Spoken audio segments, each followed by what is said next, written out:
Gimana? Kembali lagi di sesi Cubits, curhat berbayar tapi gratis. Seperti yang teman-teman tahu, gua dulu buka curhat berbayar, jadi orang curhat ke gua, bayarnya 100.000 per 5 menit. Gue dengerin doang, tapi gue dibayar. Nah, tapi kali ini gue tidak menarik bayaran. Jadi orang-orang bisa curhat, dan gue mendengarkan. Siapa tahu bisa ngasih solusi, tapi nggak janji. Dan juga syaratnya cuma satu, ini digratisin, tapi bakal gue rekam di YouTube dan nanti mungkin gue masukin podcast juga. Dan kali ini kita sudah kedatangan sama salah satu salah satu Iya, halo. tamu kita. Sebut saja namanya Maya kali ya, cakep ya Maya ya. Cakep banget. Baik, oke Maya silakan. Ada masalah apa?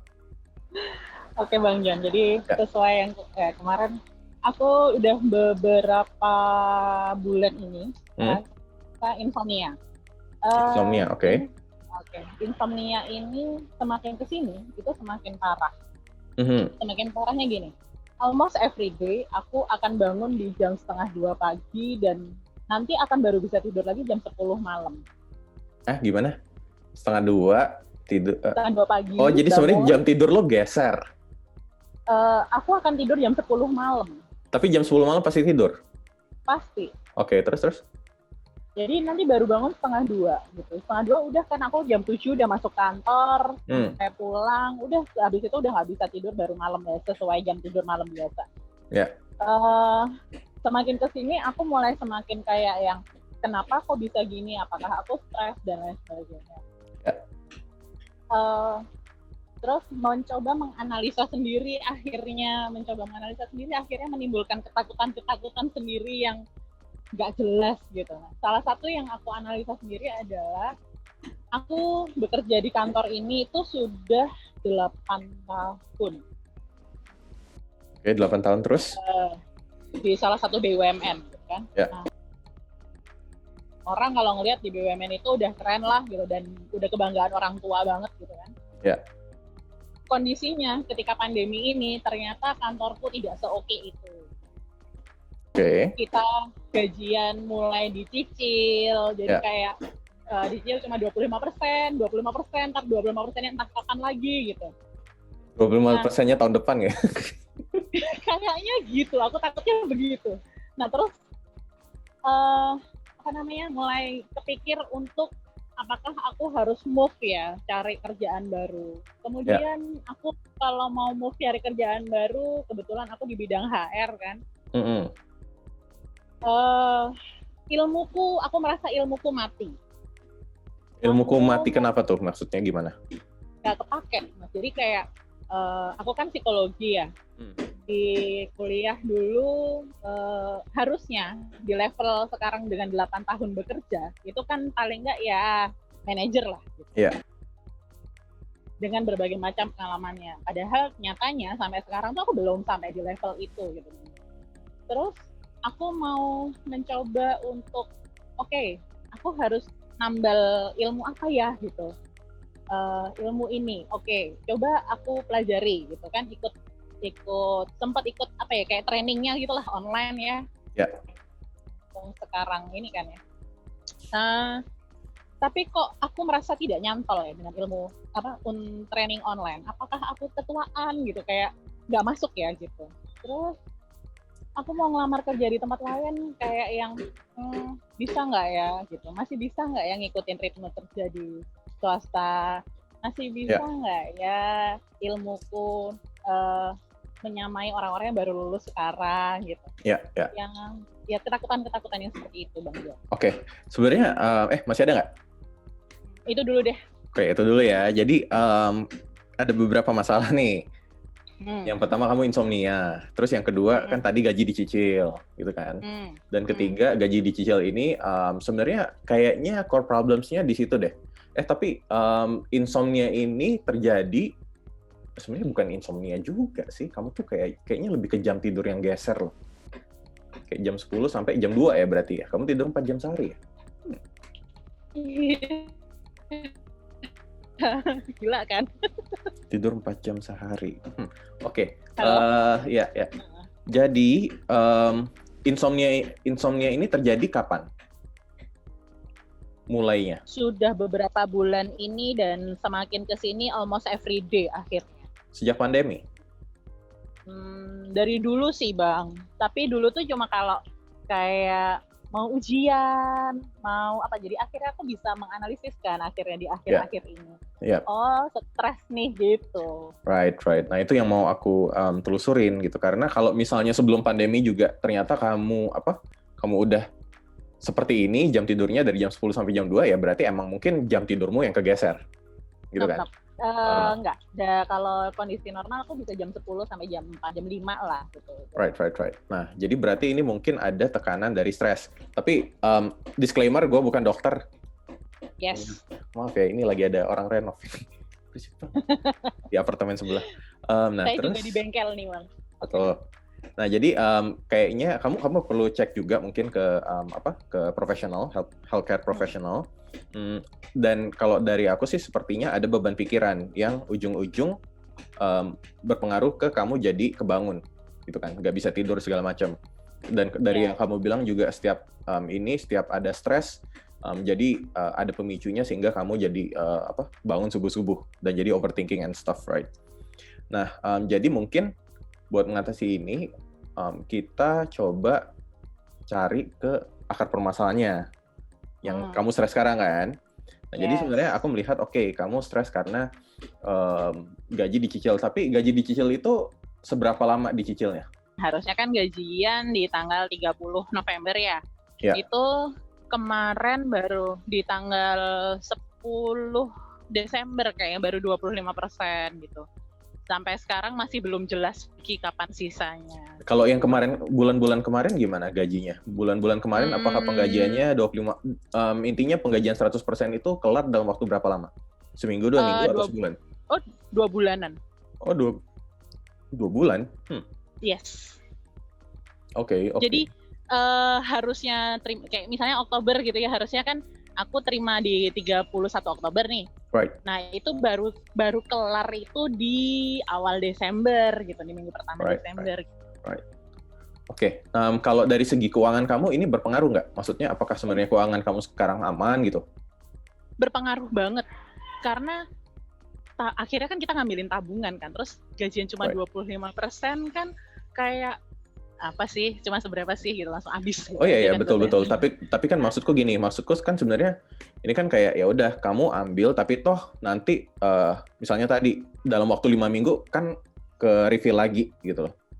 Masalahnya kan aku harus bertahan hidup lagi ke depannya. Akhirnya kan uang gaji yang dapat ini ya buat bertahan hidup lagi, entah sampai gajian kapan lagi gitu kan Bang Jo. Nah, itu yang akhirnya nggak bisa ganti uang tabungan. Ini yang jadi masalah teman-teman juga. Saya mencoba gini, apa aku yang salah ya gitu. Terus nyoba nanya sama teman-teman gitu. Apa gitu juga? Iya Mbak, udah tabungan udah habis semua, pada gitu semua udahan. Ya. Nah, itulah fungsinya dana darurat. Jadi gini, aku tidak bisa bilang banyak tentang perusahaanmu nih, Mai. Karena ya aku nggak tahu bisnisnya gimana. Apakah kan sebenarnya kalau memang merugi, jadi mungkin itu cara mereka mengatur cash flow, gitu kan. Dan sebenarnya sekarang yang perlu dilihat, kira-kira prospeknya dalam beberapa bulan ke depan tuh gimana? Apakah perusahaan ini akan untung? Karena kan sekarang kayaknya udah mulai early recovery ya dari sisi ekonomi. Apakah perusahaannya mulai untung sehingga kasarnya pembayaran juga mungkin bisa dipercepat, itu satu. Jadi kayak dari sisi karyawan pun kayak aku bisa mencoba mengerti lah jadi kondisi perusahaan kayak gini. Oke, yang penting gaji tetap dibayar full meskipun agak lama, gitu kan? Karena kan kalau ngomongin di luar sana banyak yang terjadi pemotongan gaji. Sebenarnya kamu nggak dipotong, tapi dikasih term pembayaran gitu kan, beberapa kali. Gitu. Nah, tapi kalau misalnya gini, jadi kayak kalau misalnya company kamu lihat prospeknya ke depannya lumayan bagus, mungkin buat sekarang survive-nya ya udah kamu coba cari-cari side job-an gitu, sehingga ada pemasukan tambahan lah dari luar. Jadi kayak kamu nggak bergantung sepenuhnya dari gaji si company ini. Dan kalaupun misalnya ternyata kayaknya prospeknya nggak bagus nih, ya kalau mau keluar ya silahkan, gitu, keputusan di tangan kamu.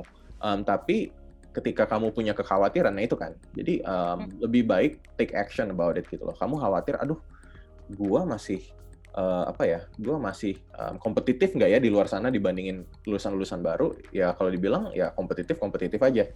Kamu udah berapa tahun pengalaman bekerja sebagai di bidang kamu sekarang? 9 tahun. 9 tahun.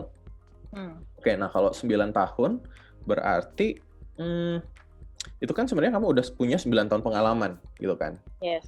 Ya itu udah cukup kompetitif lah.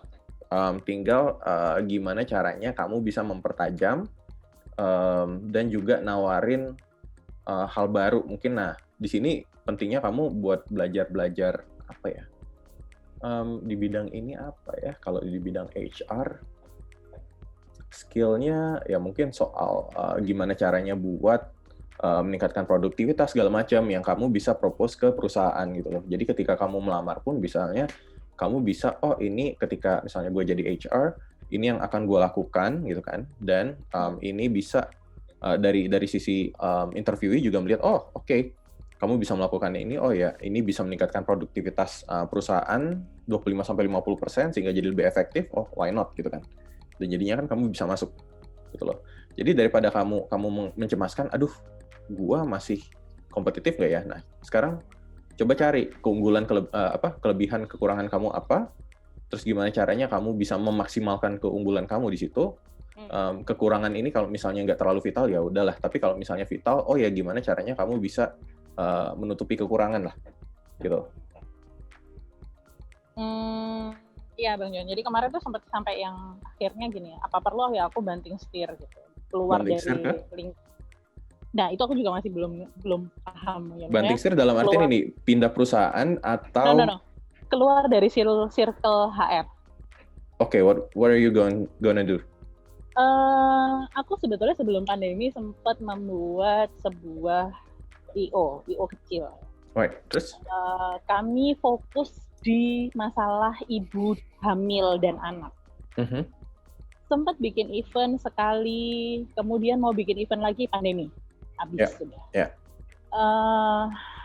Aku sempat berpikir apa yang harus aku pertajam lagi ya di situ. Sempat berpikir mau bikin podcast atau ngerekam, tapi belum ketemu gimana caranya, ketemu orangnya, karena kebanyakan kan narasumberku adalah nakes ya. Orang yang sedang sangat sibuk sekali gitu di saat pandemi ini gitu. Nah, apa ya Bang Jon yang bisa aku lakukan untuk itu gitu? Buat sekarang sih gini, kalau kamu misalnya sekarang mau berhenti dari jadi HR dan pindah ke event, I don't think it's a wise decision gitu kan, karena pandemi, right? Ya kamu mau pindah juga, lu nggak akan dapat job selama berapa bulan ke depan mungkin, sampai situasi benar-benar aman. Nah, jadi ya sebenarnya itu bisa kamu jadikan potential side job buat kedepannya. Itu jadi nggak ada salahnya sekarang menekuni dua-duanya gitu loh. Ya udah, kamu stay with HR, terus kamu coba sambil jalanin si event ini, IO ini. IO kalaupun jalan juga mungkin akan sibuknya kan weekend kan, mostly. Kan? Jadi kayak kamu bisa bagi, ketika weekdays gue akan kerjain ini di kantor, ketika weekend fokus gue ngerjain CEO. Nah, terus dari sini pun kamu bisa melihat setelah misalnya beberapa bulan kamu kerjain nih, misalnya setelah IO-nya kembali aktif, demand-nya ada nggak gitu, worth it nggak buat gue ninggalin HR terus gue pindah ke IO gitu kan, daripada gue pindah ke IO tapi ternyata demand-nya nggak ada gitu kan, karena lo kalau mulai bisnis lo harus mulai dari bawah kan. Nah menurut gue sih nggak ada salahnya dengan lo bisa coba keduanya dulu lah minimal gitu. Gimana?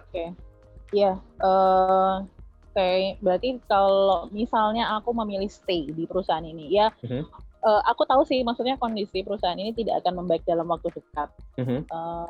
Tapi maksudnya stay dulu, toh aku masih lebih beruntung daripada orang-orang di luar sana gitu kan ya Bang Jon. Ini mencoba berpositif thinking ya. Aku masih lebih beruntung daripada orang-orang di sana masih gajian. Dan gue tidak melihat ada masalah dengan gaji dicicil, tapi menurut gue itu bukan gaji dipotong, gitu loh. Menurut gue masih oke dengan itu.